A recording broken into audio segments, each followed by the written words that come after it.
Υπάρχουν αρρώστιες που έχουν στιγματίσει ολόκληρες κοινωνίες. Αρρώστιες που μολύνουν τον άνθρωπο και τον παραμορφώνουν σιγά σιγά με τα χρόνια, κάνοντας τον ίδιο τον άνθρωπο ένα με την αρρώστια. Μία τέτοια αρρώστια είναι η λέπρα, με τους ανθρώπους που νοσούν από αυτή να ονομάζονται χανσενικοί, από τον όρο της νόσου του Χάνσεν, δηλαδή τη θηλυκοδερματική μεταδοτική ασθένεια, που οφείλεται στο μυκοβακτηρίδιο της λέπρας.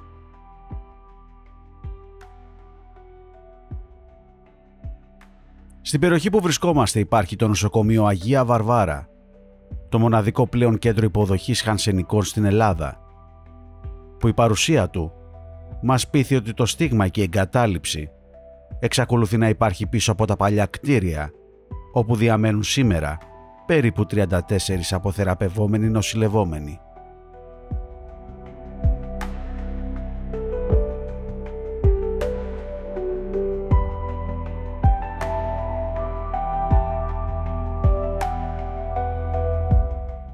Το Γενικό Νοσοκομείο Δυτικής Αττικής Αγία Βαρβάρα λειτουργήσε για πρώτη φορά ως νοσηλευτικό ίδρυμα το 1903, με την ονομασία Κάνθαρος.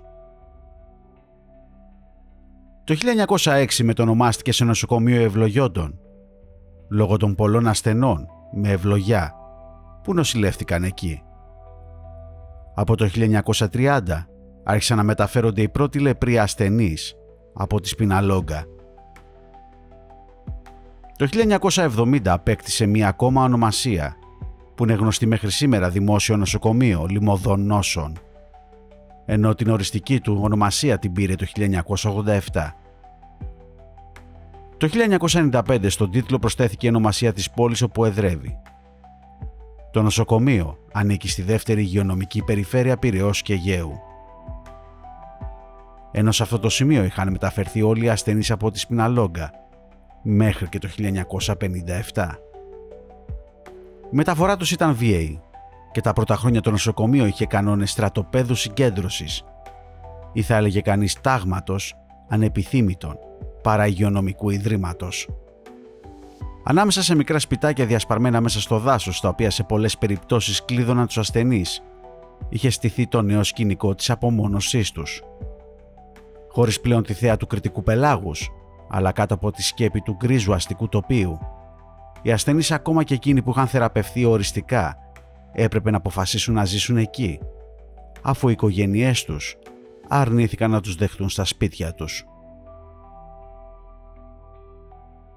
Τα χρόνια πέρασαν και ο αστικός ιστός άλλαξε, με την έκταση πλέον περιφραγμένη και κάποια από τα κτίρια του νοσοκομείου που στέγαζε τους ασθενείς εγκαταλελειμμένα και σφραγισμένα εκτός από ένα.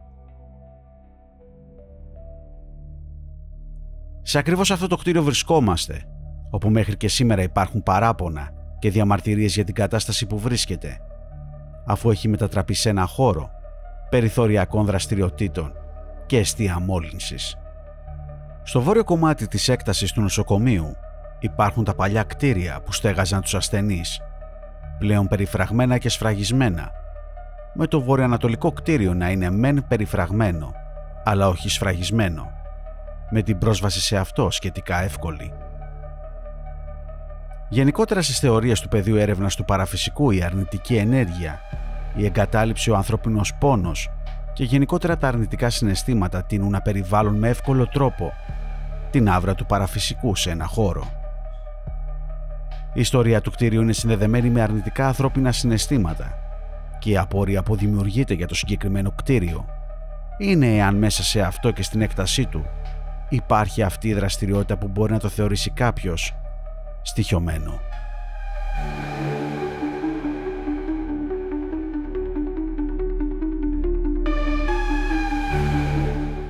Πολλές φορές όμως τα φαινόμενα απατούν με την ιστορία ενός χώρου να ορίζει τα λάθος αίτια στο μυαλό ενός ερευνητή ή επισκέπτη του χώρου. Ένας εγκαταλελειμμένος χώρος μπορεί να γίνει το πεδίο περιθωριακών δραστηριοτήτων που μπορεί να προκαλέσουν και να ενισχύσουν αυτή την αρνητική ενέργεια, όπως εγκληματικές πράξεις ή ακόμα και τελετουργικά από ομάδες ή άτομα που κάτω από τη μύτη του κλινού άστη πράττουν χωρίς κάποιος να το αντιλαμβάνεται. Χρειάζεται δηλαδή να προσεγγίζουμε με ανοιχτό μυαλό την έρευνα του παραφυσικού, όσο αφορά τις πληροφορίες και τα δεδομένα, χωρίς να σημαίνει όμως ότι δεχόμαστε τα πάντα με έναν αόριστο τρόπο.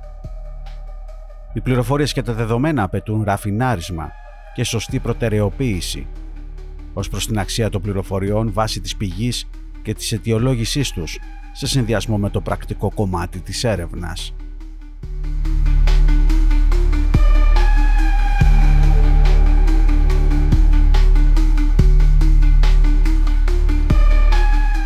Το κτίριο είναι εμφανές ότι το έχουν επισκεφθεί άτομα τα οποία έχουν εκφραστεί εικαστικά, αλλά είναι επίσης εμφανές ότι υπάρχουν και σημεία τα οποία έχουν σχηματιστεί σύμβολα που υποδηλώνουν περισσότερα πράγματα πέρα από την ανάγκη της έκφρασης του εσωτερικού κόσμου του ατόμου ή των ατόμων που επιδίωξαν να τα σχηματίσουν, δημιουργώντας μια υποψία για την ανθρώπινη δραστηριότητα για το διάστημα που παραμένει το κτίριο εγκαταλελειμμένο.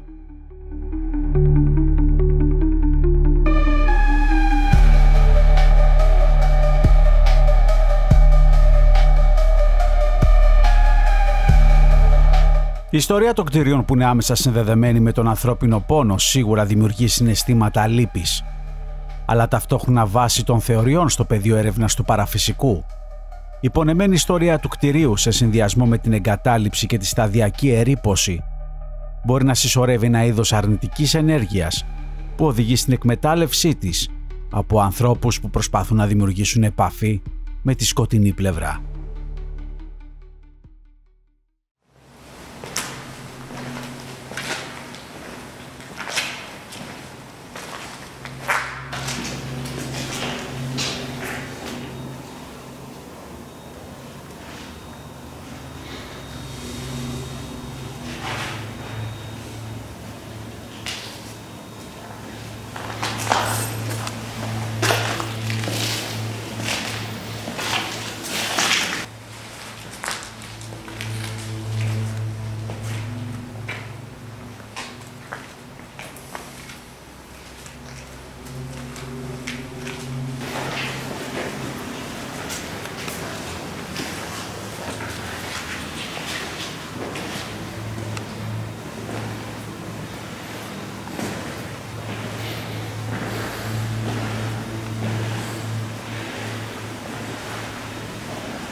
Κουκλάκια εδώ. Ναι.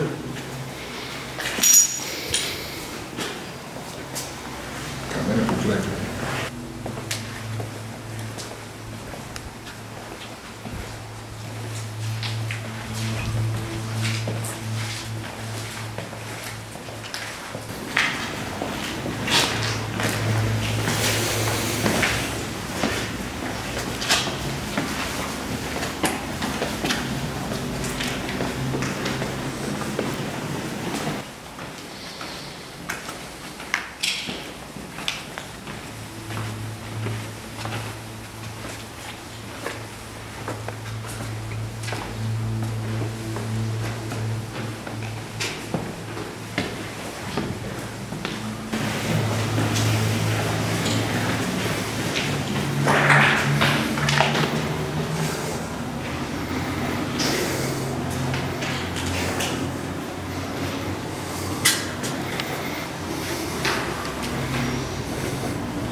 κάτι είναι. Ξέρεις τι, δηλαδή π.χ. ας πούμε, να πεις ότι ο άλλος ήταν χειμώνας και ήθελε να βάλει φωτιά, να ζεσταθεί. Αυτό εδώ τώρα δεν είναι. Εδώ... Περίεργο και το σχηματισμό σου, βλέπεις. Δεν είναι ότι τα έφερε ο αέρας και τέτοια. Ναι. Αυτός και σταυρός εκεί πέρα.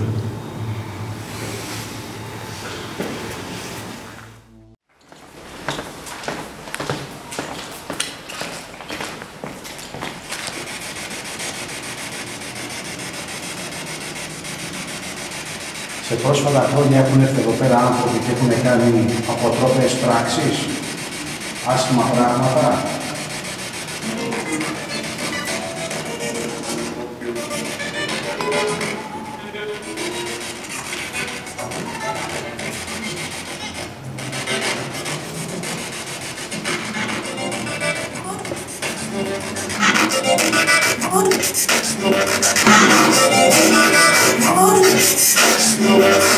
Έχουν έρθει εδώ άνθρωποι και έχουν κάνει κάποιο είδους τελετουργικό.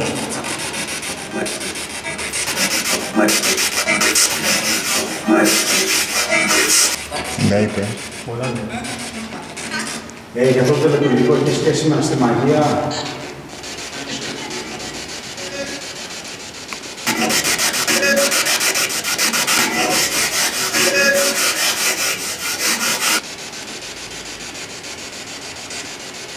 Αυτός που το έχει κάνει εδώ ή αυτοί που το κάνανε, έχουν έρθει πρόσφατα και το κάνανε αυτό, στα πρόσφατα χρόνια.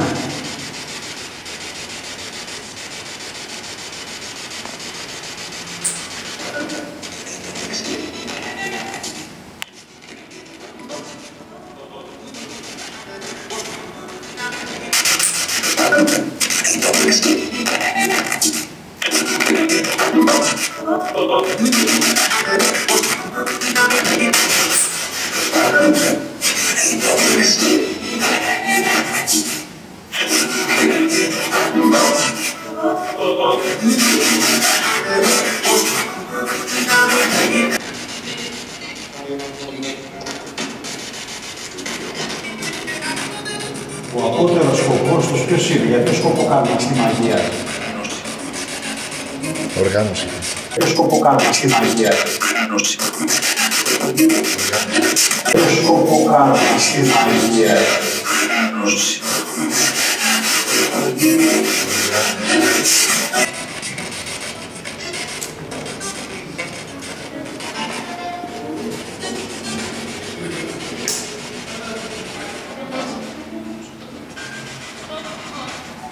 Έχει ενέργεια αυτό το κτίριο, το μέρος του φυσικά.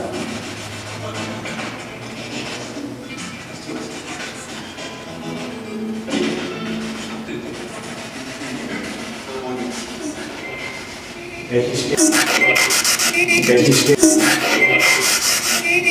σχέση με τους ανθρώπους που είχαν φέρει και είχαν λεπτά.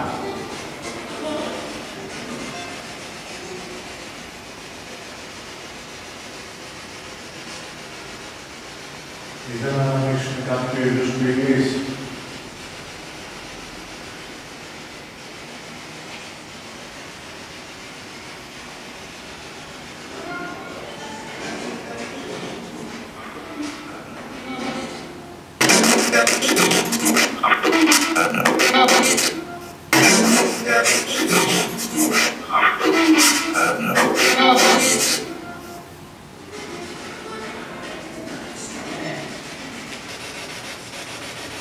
Σε σχέση με τους ανθρώπους, πώς μπορούν, τι είστε.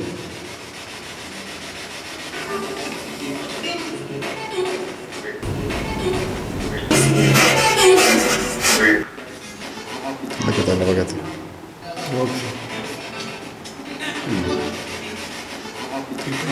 Έχετε έρθει εδώ πέρα μετά από κάποιο τελετουργικό ή πάντα υπήρχατε.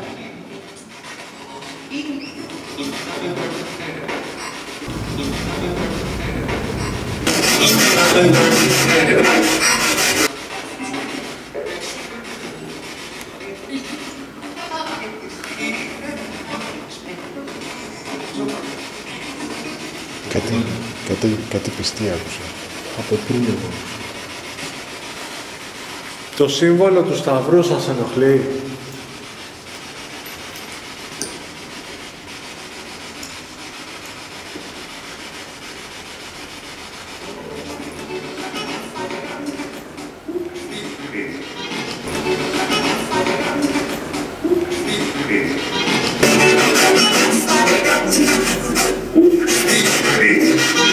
Έφρυσε.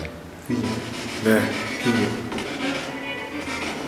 Κατά τη διάρκεια της συνεδρίας Spirit Box, το ερευνητικό μέλος μας που κρατούσε την υπέρυθρη κάμερα 2 μετακινήθηκε στο σημείο της σκάλας που οδηγεί στον πρώτο όροφο. Μετά από λίγα δευτερόλεπτα άκουσε ένα θόρυβο, σαν πάτημα, στρέφοντας έτσι το ενδιαφέρον μας προς εκείνο το σημείο. Δίπλα έχετε την χαρά. Εκμεταλλεύεστε την ενέργεια της.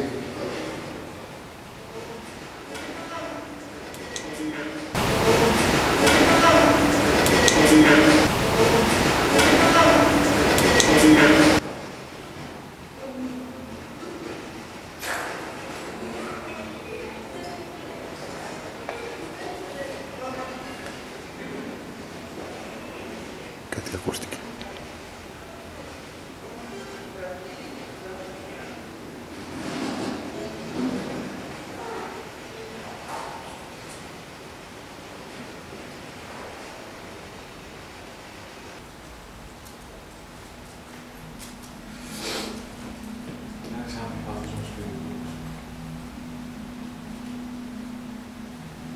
Θέλετε κάποιο άλλο είδος να επικοινωνήσετε με τους Χριστούγεννα? Ναι.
Μετά και από την παραμονή μας στο εσωτερικό του κτηρίου, αποφασίζουμε να περιηγηθούμε στους εξωτερικούς χώρους με τις δύο υπέρυθρες κάμερες που έχουμε μαζί μας.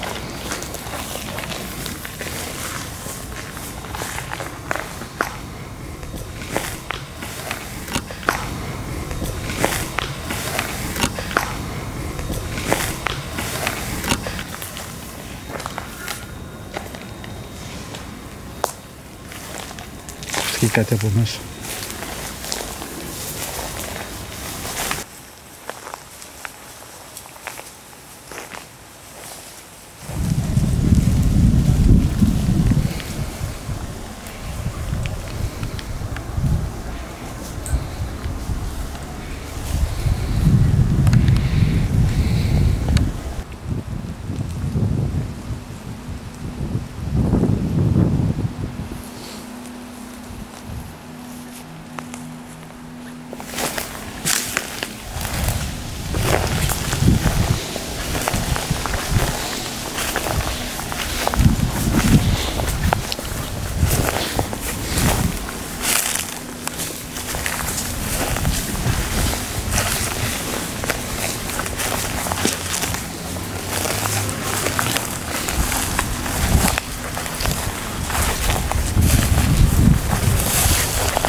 Κατά τη διάρκεια που η ομάδα μας άρχιζε να μετακινείται προς την πίσω πλευρά του κτηρίου, η υπέρυθρη κάμερα 1 καταγράφει ένα οπτικό φαινόμενο που εκείνη τη στιγμή δεν έγινε ορατό με γύμνα μάτια. Τα παράθυρα του ισογείου από την πίσω πλευρά είναι σφραγισμένα με μεταλλικά επιθέματα. Η υπέρυθρη κάμερα 1 καταγράφει κάτι που φαινομενικά μοιάζει με αντανάκλαση από το τρίτο και δεύτερο παράθυρο από το τέλος, όπως δείχνει. Η υπέρυθρη κάμερα 2 όμως δεν καταγράφει κάποιο είδους αντανάκλαση από τα ίδια σημεία. Το αξιοπερίεργο είναι ότι αυτές οι δύο αντανακλάσεις που εμφανίζονται παραμένουν σταθερές, ασχέτως της κίνησης του υπέρυθρου φωτός και από τις δύο υπέρυθρες κάμερες και του ενός κανονικού φακού, που είναι αναμένος. Επίσης, στο σημείο που βρίσκονται τα σφραγισμένα παράθυρα, είναι σκοτεινό και δεν επηρεάζεται από τον τεχνητό φωτισμό των δρόμων που βρίσκονται σε απόσταση λόγω της μάντρας, αλλά και των δέντρων που παρεμβαίνουν.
Σε σχέση με την ημερήσια εξερεύνηση που είχαμε πραγματοποιήσει στο χώρο, στην πρώτη βραδινή μας έρευνα υπήρχε σε όλα τα ερευνητικά μας μέλη μία αίσθηση βάρους, δηλαδή η ατμόσφαιρα δεν ήταν ευχάριστη στο εσωτερικό του κτηρίου και σε κάποια διαστήματα όταν βγαίναμε από το κτίριο υπήρχε μία αίσθηση ψυχολογικής ανακούφισης. Στις επόμενες μέρες που ακολούθησαν, η πλειοψηφία των μελών της ομάδας μας γενικότερα ένιωθαν μία εξασθένηση, σαν να μην είχαν αποθέματα ενέργειας, κάτι που κράτησε από 2 έως 3 ημέρες. Μέχρι στιγμής, και από αυτά που έχουμε συναντήσει στο συγκεκριμένο κτίριο, δεν είναι τόσο η ιστορία του και η σχέση που είχε όταν λειτουργούσε σαν λεπροκομείο, αλλά αυτά τα γεγονότα που έχουν συμβεί στα χρόνια της εγκατάλειψής του. Αποφασίζουμε να πραγματοποιήσουμε την επόμενη βραδινή ερευνά μας, αυτή τη φορά με 2 άτομα, με σκοπό να χρησιμοποιήσουμε τη 3DS κάμερα.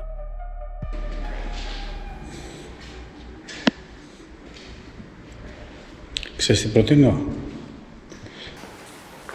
απ' έξω. Πάμε πρώτα στα δωμάτια και πάμε απ' έξω.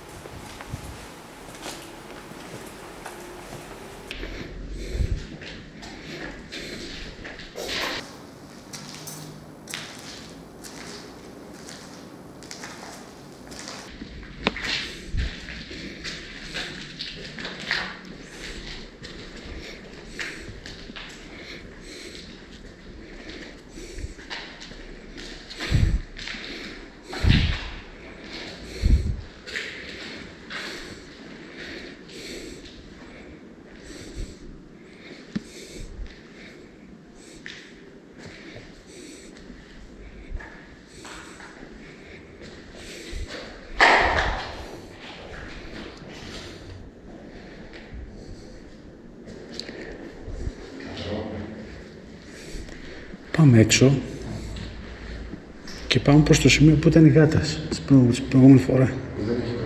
Ναι. Έπιασε. Εδώ στα δεξιά μας.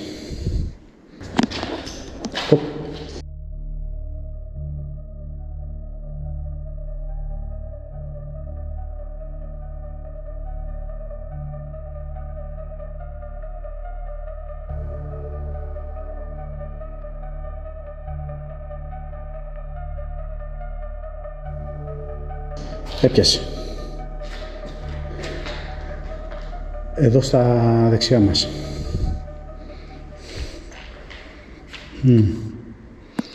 Εδώ, που σημαίνει εκεί, στη γωνία. Εξαφανίστηκε. Ναι. Ήταν σαν να κρυβοκοίταγε από την πόρτα, ρε, ξέρεις. Ναι.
Οπ.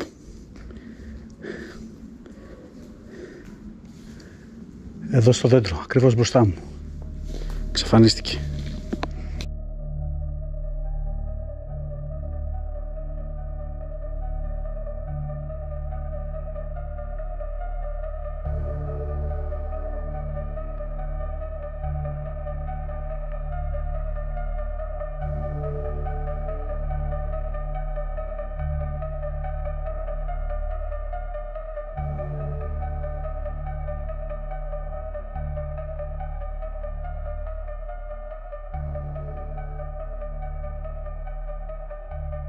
Εδώ στο δέντρο, ακριβώς μπροστά μου. Εξαφανίστηκε. Σαν κάτι να περιτριγυρίζει το χώρο.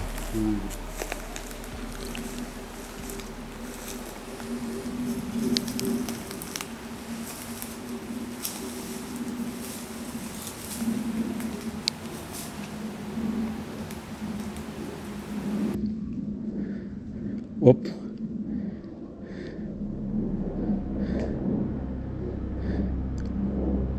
Στο δέντρο. Σε βλέπουμε. Σε βλέπουμε μέσα από αυτή εδώ την οθόνη.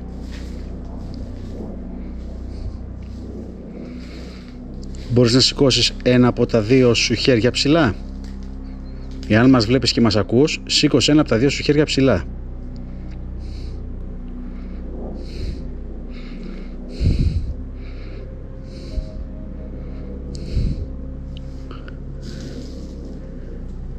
Το βλέπεις? Το είδαμε.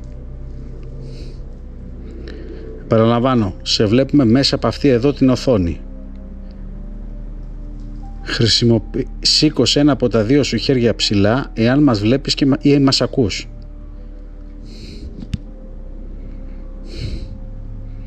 Δεν αναποκρίνεται καθόλου.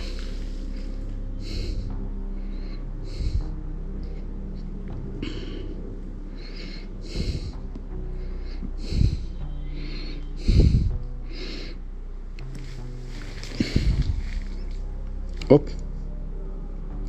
Σαν να σηκώσει το χέρι του ψηλά. Αλλά δεν νομίζω να ήταν απόκριση σε αυτό που είπαμε. Όχι, μάλλον τυχαίο ήταν. Μπορείς να σηκώσεις ένα από τα δύο σου χέρια ψηλά. Επιβεβαιώνει ότι μας ακούς ή μας βλέπεις ή και τα δύο μαζί.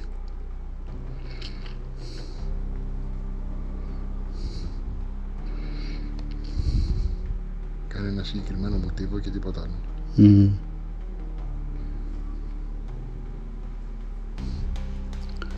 Σαν να σκαρφαλώνει στο δέντρο τώρα.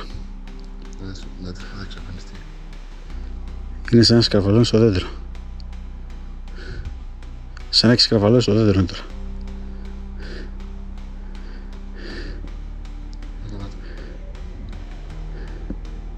Μπορείς να κατέβεις κάτω από το δέντρο?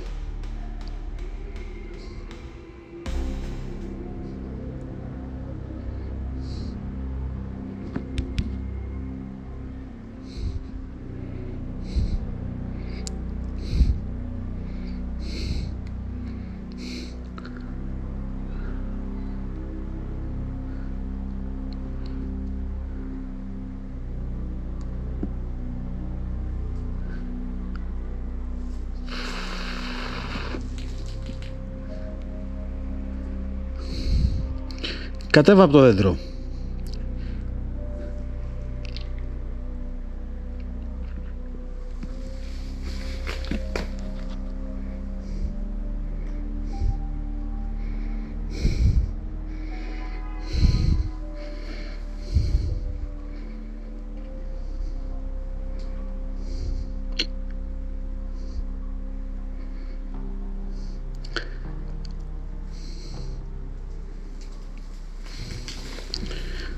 Μπορείς να μετακινήσεις την πλαστική καρέκλα τη σπασμένη που είναι δίπλα στο δέντρο?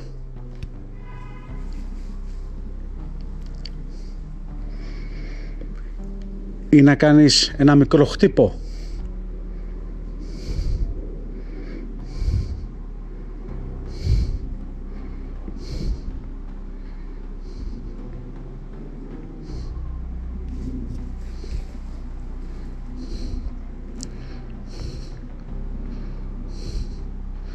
Σαν να μην έχω, θα στρέψω αλλού την κάμερα. Είναι ξανά στο ίδιο σημείο. Υπάρχει ανταπόκριση. Δεν ξέρω αν είναι τυχαίο ή παίζει.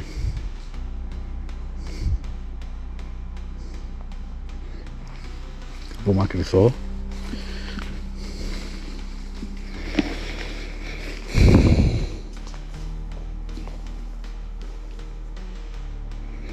Εμείς έχουμε έρθει εδώ ειρηνικά. Δεν θέλουμε να βλάψουμε κανέναν, δεν θέλουμε να μας βλάψει κανείς. Εξαφανίστηκε.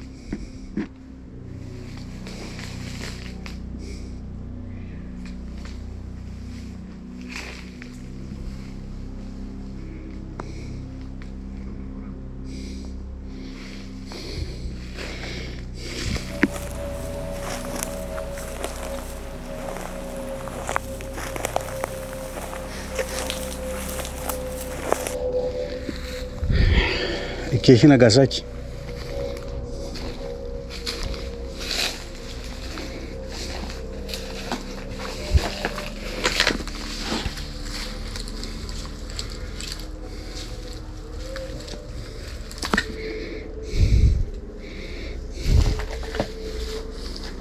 Ποιος ξέρει.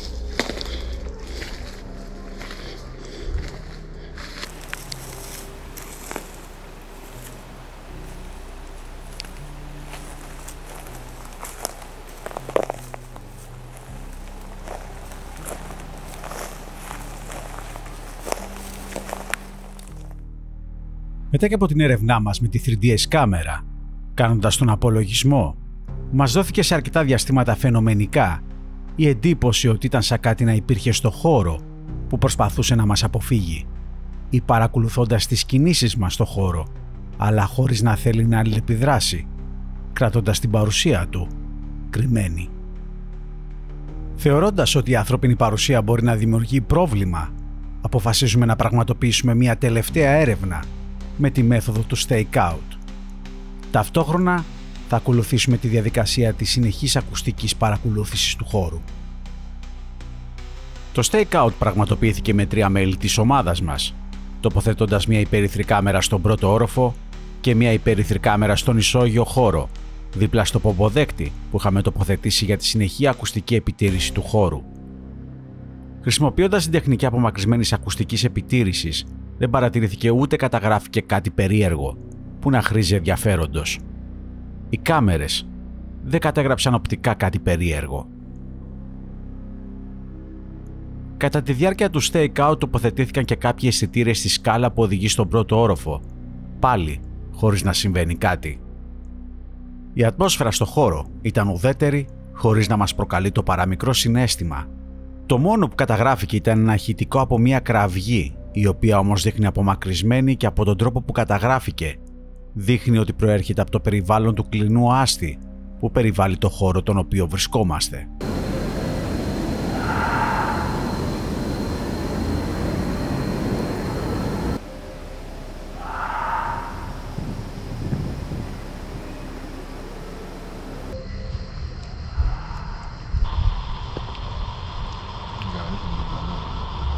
Μετά και από 3 ώρες, χωρίς να συμβαίνει κάτι, αποχωρήσαμε.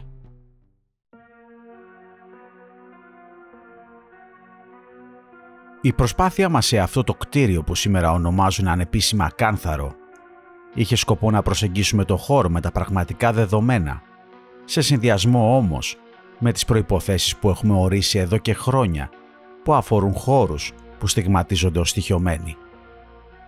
Αυτό το κτίριο ουσιαστικά έχει όλα εκείνα τα στοιχεία τα οποία βρίσκει κάποιος σε ένα χώρο που περικλείεται από το κλεινόν άστη. Ο Κάνθαρος ήταν πολύ μεγαλύτερο σε έκταση και αφορούσε περισσότερα κτίρια. Το κτίριο που έχει απομείνει προσβάσιμο και εγκαταλελειμμένο είναι ένα μικρό κομμάτι αυτού που ήταν κάποτε. Ναι, μεν υπάρχει επίσημη ιστορία των χασιανικών ασθενών, αλλά είναι πολλές οι δεκαετίες που το κτίριο έχει αφαιθεί στην εγκατάλειψη και είναι δεδομένο ότι κάποιοι άνθρωποι έχουν χρησιμοποιήσει τον χώρο στο παρελθόν για περιθωριακές δραστηριότητες και έχουν προσπαθήσει ομάδες ή άτομα μεμονωμένα να πράξουν κάποιο είδους τελετουργικό. Στην έρευνα και καταγραφή οριακών φαινομένων και την προσπάθεια ερμηνείας τους πέφτουν αρκετοί στην παγίδα να χαρακτηρίζουν τα όποια φαινόμενα τα οποία καταγράφονται, αποτέλεσμα που συνδέεται με την επίσημη ιστορία ενός χώρου. Τις περισσότερες φορές όμως, ιδίως σε εγκαταλελειμμένους χώρους, υπάρχουν γεγονότα και καταστάσεις που έχουν λάβει μέρος που δεν έχουν σχέση με την όποια λυπητερή ή δυσάρεστη ιστορία αυτών των χώρων.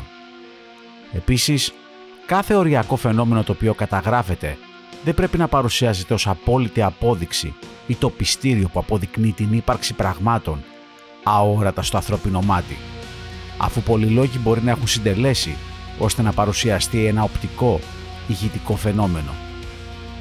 Και αυτός είναι ο λόγος που χρειάζεται όλες αυτές τις καταγραφές να τις χρησιμοποιούμε επικοδομητικά ως δεδομένα που θα χρησιμοποιηθούν ως τροφή για σκέψη, ώστε στην επόμενη προσέγγιση να εστιάσουμε αναλόγως.